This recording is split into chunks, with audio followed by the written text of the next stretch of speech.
Hello बच्चों, welcome to Srishti maths classes. बच्चों, आज के वीडियो में हम करने वाले हैं 10 की एनसीईआरटी बुक से चैप्टर 10 सर्कल्स की एक्सरसाइज 10.2 के questions 5 and 6। Question 5 and 6 board पे लिखे हुए हैं। फिफ्थ क्वेश्चन है, prove that the perpendicular at the point of contact to the tangent of a circle passes through the centre. तो इस क्वेश्चन का मतलब ये है बच्चों कि अगर एक सर्कल पे एक टेंजेंट हम ड्रॉ करते हैं और उस टेंजेंट के पॉइंट ऑफ कॉन्टैक्ट पे एक परपेंडिकुलर अगर ड्रॉ किया जाए तो वो परपेंडिकुलर सेंटर ऑफ सर्कल से पास होगा। ये हमें प्रूफ करना है। तो अब देखते हैं हम इस क्वेश्चन को कैसे करेंगे। सोल्यूशन 5 हम कर रहे हैं। सबसे पहले तो हम डायग्राम ड्रॉ कर लेंगे।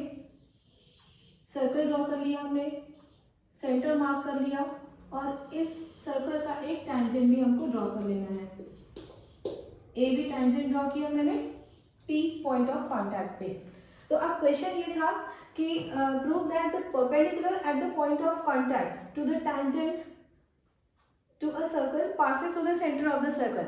मतलब एक सर्कल के टेंजेंट पे पॉइंट ऑफ कॉन्टैक्ट पे अगर हम परपेंडिकुलर ड्रॉ करते हैं तो वो सेंटर ऑफ सर्कल से पास होगा, ऐसा हमें प्रूफ करना है। तो इस क्वेश्चन को हम मेथड ऑफ कॉन्ट्रडिक्शन से प्रूफ करेंगे। मेथड ऑफ कॉन्ट्रडिक्शन का मतलब होता है कि जो चीज़ हमें प्रूफ करनी है हम उसका उल्टा सपोज करके चलेंगे और कोई ना कोई फॉल्स कंडीशन अराइज हो जाएगी, कोई ना कोई कॉन्ट्रडिक्शन अराइज हो जाएगा और इस तरह से हम अपनी बात को रॉन्ग प्रूफ करते हुए इस क्वेश्चन का सलूशन करेंगे। तो अभी आपको बातें पूरी तरह समझ में नहीं आ रही होंगी, लेकिन जब इस क्वेश्चन को सॉल्व करूंगी तब आपको सारी बातें समझ में आ जाएंगी।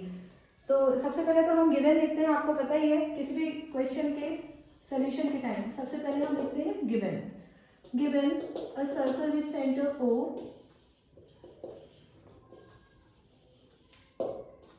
and a tangent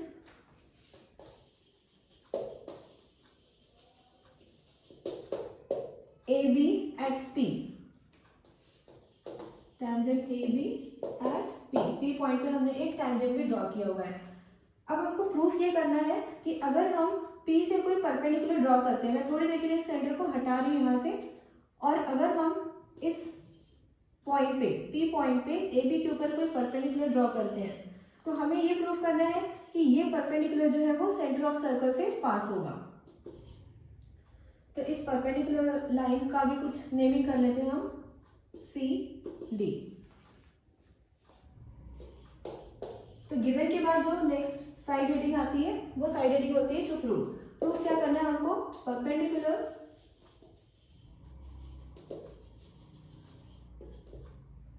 eight P on AB passes through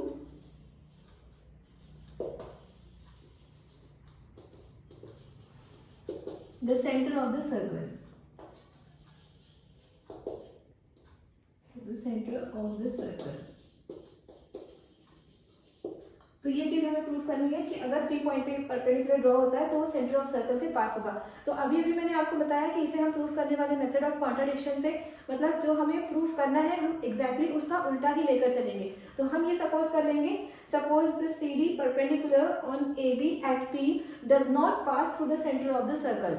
ये सेंटर ऑफ सर्कल से पास नहीं हो रहा है, सर्कल का सेंटर कहीं और है O पॉइंट पे, और ये जो परपेंडिकुलर है ये C पॉइंट से पास हो रहा है। तो यहाँ पे लिखेंगे हम प्रूफ और हमको बिल्कुल उल्टी चीज लिखनी है। Suppose the perpendicular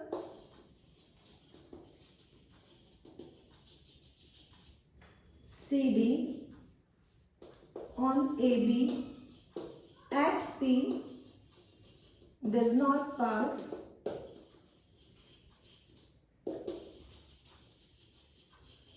through the center of the circle, through the center O of the circle। Centre की नेमिंग हमने O की हुई है, तो यहाँ पे मैंने लिख दिया suppose the perpendicular CD on AB at P does not pass through the center O of the circle।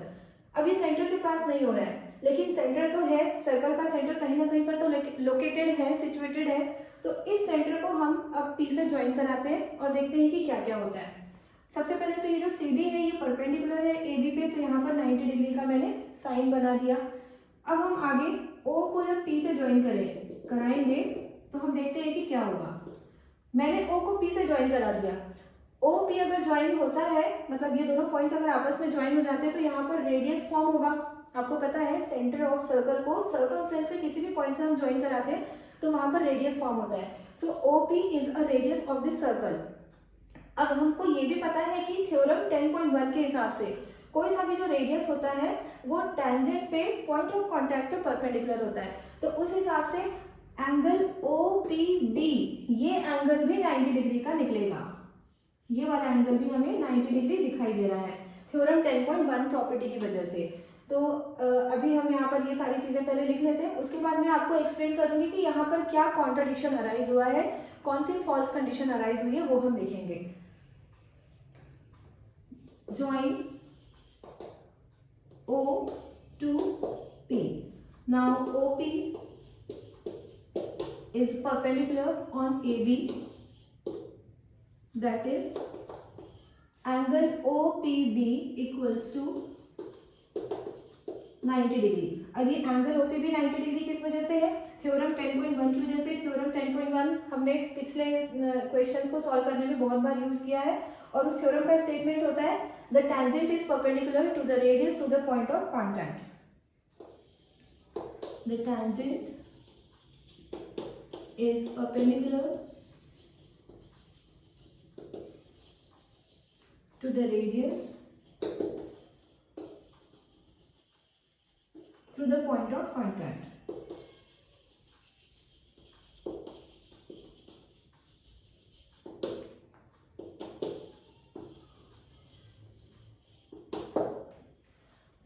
तो ये एंगल OPB 90 डिग्री दिख रहा है, but angle CPB is also of 90 degree,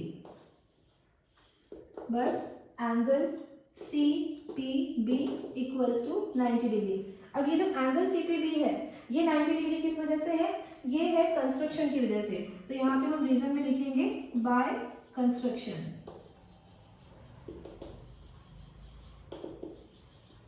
अब आगे की प्रूफ के लिए मुझे यहाँ से पूरा बोर्ड ड्रॉ करना पड़ेगा।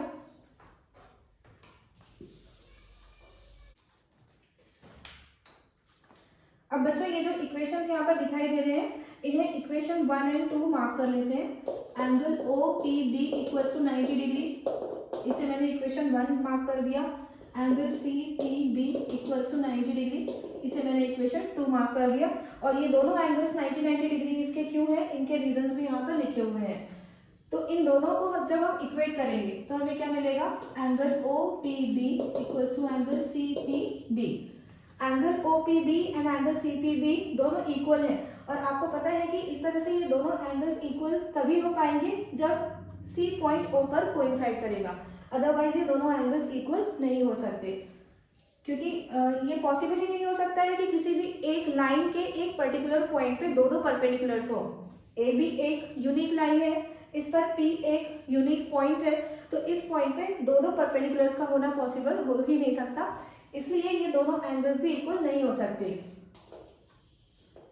But angle OPB is not equal to angle CPB। दोनों एंगल्स इक्वल नहीं है, इनमें से सिर्फ एक ही एंगल 90 डिग्री का हो सकता है, दूसरा वाला जो एंगल होगा वो या तो 90 से ग्रेटर होगा या फिर स्मॉलर होगा। और फिलहाल जो मैंने फिगर ड्रॉ किया है इसके हिसाब से angle CPB less than angle OPB है, तो ये दोनों एंगल्स इक्वल नहीं हो सकते। तो अब हम आगे रीजन लिखेंगे। Angle OPB can not be equal to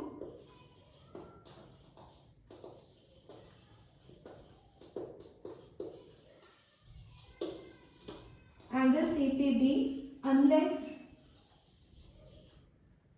point C coincides with O.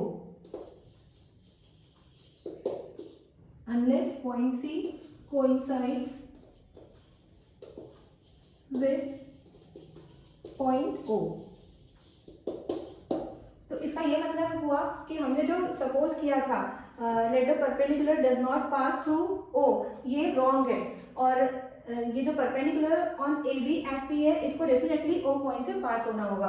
तो इस तरह से एक फॉल्स कंडीशन अराइज हुई है, एक कॉन्ट्रडिक्शन अराइज हुआ है, और जो perpendicular on tangent eight the point of contact है वो डेफिनेटली सेंटर ऑफ सर्कल से पास होगा। तो बस हमको ये एक लास्ट लाइन और लिखनी है। अब हम क्लास में लिखेंगे अ contradiction arises because of a wrong assumption, a contradiction arises because of our wrong assumption। इसका ये मतलब है कि हमारे रॉन्ग एजम्पशन की वजह से एक कॉन्ट्रडिक्शन अराइज हुआ है and therefore the perpendicular on A B at P will pass through O.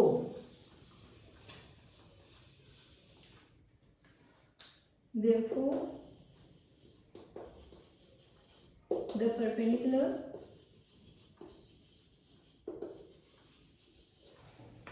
on AB at P will pass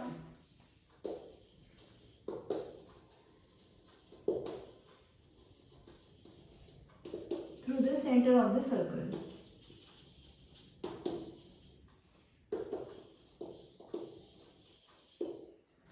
तो इस तरह से कॉन्ट्रडिक्शन मेथड से हमने क्वेश्चन 5 को प्रूव किया है। अब हम करेंगे question 6। The length of a tangent from a point A at distance 5 centimetre from the centre of the circle is 4 centimetre, find the radius of the circle. तो यहाँ पर एक सर्कल है जिसका रेडियस हमको फाइंड करना है और उस सर्कल के सेंटर से 5 सेंटीमीटर डिस्टेंस पर एक पॉइंट है ए और इस पॉइंट से टेंजेंट की लेंथ हमको बताई हुई है 4 सेंटीमीटर। तो अभी मैं डायग्राम ड्रॉ करूंगी तो आपको क्वेश्चन और अच्छी तरह से समझ में आ जाएगा। अब हम करें सॉल्यूशन 6। सर्कल ड्रॉ कर लिया और इस सर्कल के सेंटर से थोड़े डिस्टेंस पर एक पॉइंट लेना है हमको ए, या इस पॉइंट से एक टेंजेंट ड्रॉ करना है और ये जो पॉइंट ऑफ कांटेक्ट है इसकी नेमिंग मैंने पी कर ली है, सेंटर को मैंने ओ नेम कर दिया है। रेडियस ऑफ सर्कल हमें फाइंड आउट करना है और ये जो दोनों डिस्टेंसेस है ये क्वेश्चन में हमें दिए हुए हैं। एक डिस्टेंस जो है वो 5 सेंटीमीटर है और ये जो लेंथ ऑफ टेंजेंट है ये 4 सेंटीमीटर है। कई बार कुछ बच्चों को क्वेश्चन पढ़कर समझ में नहीं आता है कि ये जो वैल्यूज दी हुई है जैसे 5 सेंटीमीटर 4 सेंटीमीटर ये कौन कौन सी लेंथ है, वो बच्चे समझ नहीं पाते हैं। तो बेटा आपको क्वेश्चन के एक एक पार्ट को ध्यान से पढ़ना होगा और उनकी मीनिंग निकालनी होगी, उनकी मीनिंग समझनी होगी, तभी आप क्वेश्चन को अच्छी तरह से समझ पाएंगे। जैसे मैं अभी दोबारा इस क्वेश्चन को आपको एक्सप्लेन कर रही हूँ।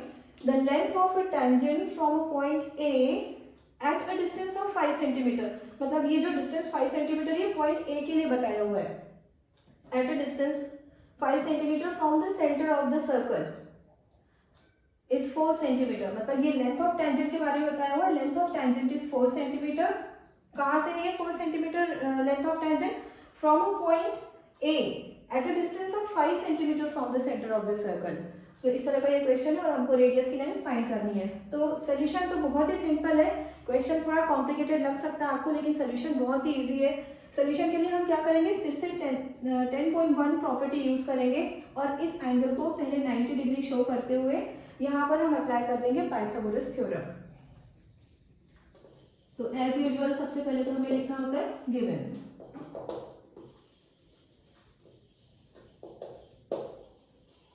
a circle with center O and a point A at distance of 5 centimeter from the center of the circle.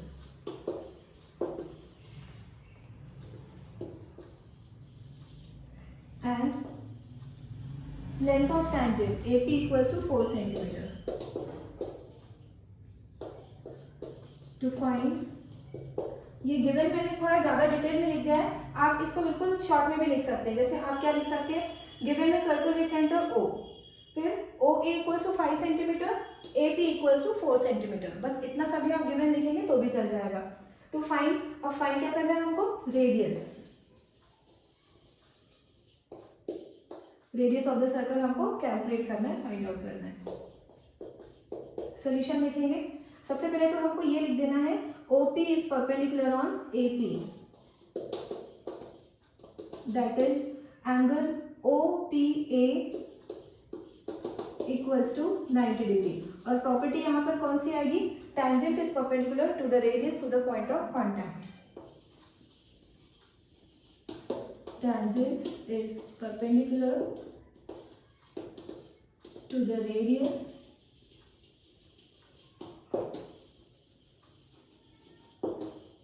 through the point of contact. वैसे ये प्रॉपर्टी बहुत बार यूज हो चुकी है, तो अब तक शायद आपको याद भी होगी ये थ्योरम 10.1 प्रॉपर्टी अब तक सारे ही क्वेश्चंस में यूज करते आ रहे हैं हम। अब राइट ट्राइंगल OPA में हमको पाइथागोरस थ्योरम अप्लाई कर देना है। In right triangle OPA h square equals to p square plus b square, ये होता है पाइथागोरस थ्योरम। अब इस राइट ट्राइंगल में हाइपोटेनियस कौन सा है? Hypotenuse is always the side opposite to the 90 degree. तो 90 के ऑपोजिट में साइड हमको दिखाई दे रही है OA square equals to perpendicular OP square plus base AP square. इनकी वैल्यूज यहाँ पे हमको पुट कर देनी है। OA की लेंथ है 5, OP की लेंथ फाइंड आउट करनी, जिसको मैंने R से डिनोट किया हुआ है क्योंकि वो रेडियस है। AP की लेंथ है 4। अब आगे और कैलकुलेशन करेंगे हम।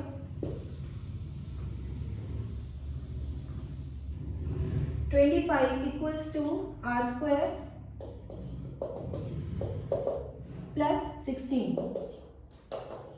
इक्वेशन को सॉल्व करना है तो ये जो कांस्टेंट टर्म 16 दिख रहा है इसको हम लेफ्ट हैंड साइड में ले आएंगे। 25 minus 16 equals to R square, subtraction के बाद 9 आएगा। 9 होता है 3 का स्क्वायर। दोनों साइड पे जब हम स्क्वायर रूट ले लेंगे तो R मिल जाएगा हमको 3 centimetre. So the radius of the circle is 3 centimetre. तो आज हमने क्वेश्चंस 5 और 6 किए हैं। अगले वीडियो में इसी एक्सरसाइज को हम कंटिन्यू रखने वाले हैं। और अगर मेरी टीचिंग पसंद आ रही है तो प्लीज वीडियो को लाइक करिएगा, अपने दोस्तों के साथ शेयर करिएगा, चैनल को सब्सक्राइब जरूर करिएगा, साथ ही में बेल आइकन को प्रेस करते हुए ऑल जरूर सिलेक्ट कर लीजिएगा। Thank you so much for watching.